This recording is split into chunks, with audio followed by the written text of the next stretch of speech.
The National Trust Council was installed this evening at the Ministry of Planning and Development. Minister Camille Robinson-Regis says the new council has been mandated to come up with a strategic plan that would see it become a sustainable enterprise by the Cabinet. Soini Gray reports.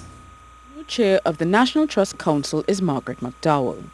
The deputy chair is Jeffrey McLean and the council secretary is Candice Ramsaran. The other members include Nisha Ghani, Aduke Williams, and Louis Villet. The National Trust was formed by an Act of Parliament in 1991. The legislation states that it requires a council to function properly.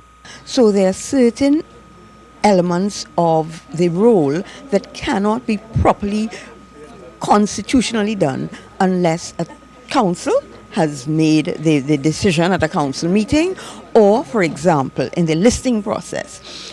The listing process cannot go very far until the chairman has signed off on certain of the documents before it is registered and becomes a properly listed property.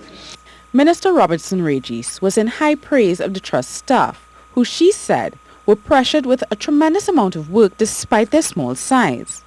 She says the Cabinet understands the value of this country's built and natural heritage, and there's an interest in exploring if the sector could be exploited.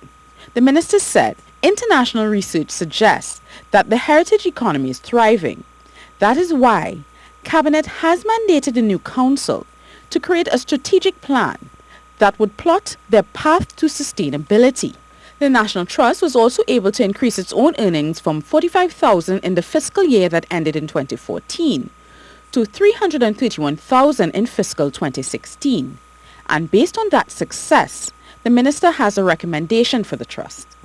I'm also asking that a feasibility study be considered to determine exactly how much the sector can add to the economy. Because if a team of 8 can, and that is the staff, can achieve a revenue growth of 308% in 1 year, I challenge you to imagine what can be achieved if we work to fire on all cylinders with the proper staff complement. The council is also made up of persons selected by the membership of the National Trust, which is open to the public, and the annual fee is $25. The additional members will be voted in at the National Trust Annual General Meeting, which is to be held in early 2017. Soini Gray, CNews.